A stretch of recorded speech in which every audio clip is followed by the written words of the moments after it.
यहाँ पर हमारे पास दो समीकरण है, इन्हें सॉल्व करना है। लेकिन हम इस समीकरण को देख रहे हैं तो समझ में आ रहा है कि इसमें संख्याएं जो है बड़ी बड़ी लिखी हुई हैं।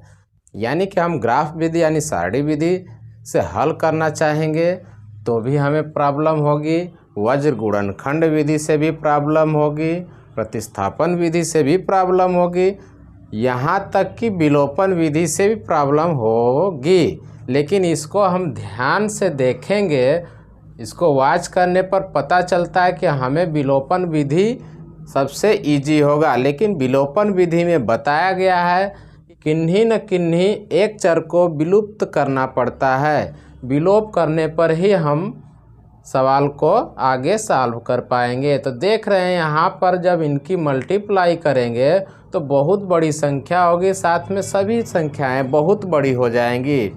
अब तो यहाँ पे हमारा दिमाग काम करना बंद कर देगा कि इतनी बड़ी संख्या है। तो चलिए अब लगाइए। बड़ी संख्या का मतलब कि ज़्यादा समय लगेगा और ज़्यादा माइंड की खपत होगी। तो हम इसे शार्टली मेथड से कैसे लगा पाएंगे इतना बड़ा सवाल। सबसे बड़ा समस्या तो ये है कि इसको छोटे से छोटे रूप में लगा सकें। तो घबराने की बात नहीं है, मैं हूँ ना।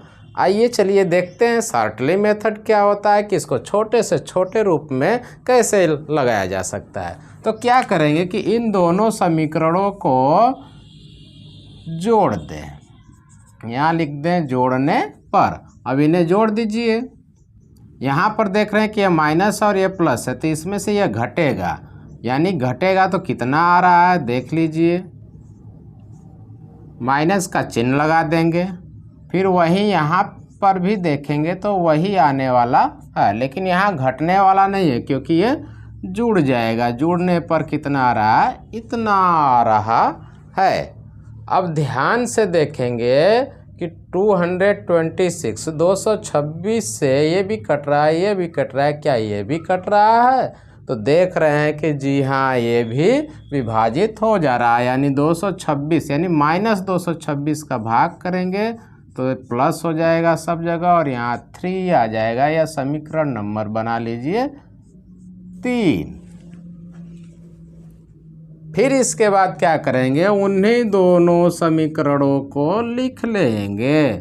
लिखने के बाद हम करेंगे क्या कि उन दोनों समीकरणों को जोड़े थे तो यहाँ पर घटा देंगे। क्या कर देंगे, घटा देंगे। अब घटाने पर जैसे ही घटाने चलेंगे तो यह सब चिन्ह चेंज हो जाएगा, तब यह प्लस हो गया, तब यह जुड़ेगा। जोड़ने पर देखिए क्या आ रहा है,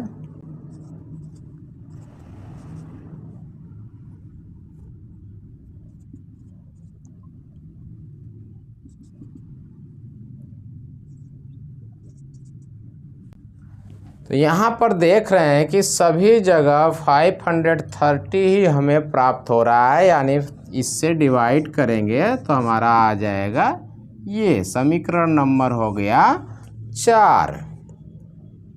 तो अब देख सकते हैं यहाँ पर कि समीकरण 3 और 4 क्या हो गया, एकदम इजी हो गया, जिसे हम आसानी से अब x और y का वैल्यू निकाल सकते हैं। अगर मैं यहाँ पे सवाल आपको छोड़ दूँ तो आप भी आसानी से इसे सॉल्व कर सकते हैं। चलिए इस सवाल को पूरा ही कर देते हैं। तो समीकरण 3 और 4 को लेकर के लिख दीजिए।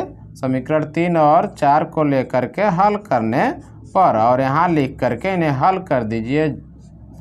यहाँ पे जोड़ दीजिए, जोड़ने पर लिख दीजिए, यह कट गया और यह 2x = आ गया 4, यानी x = 2 का डिवाइड उधर हो जाएगा तो 2 हो जाएगा। x की वैल्यू आ गई 2, तो 2 आ गई। तो हम किसी भी समीकरण में मान रख करके y की भी वैल्यू फाइंड कर लेंगे।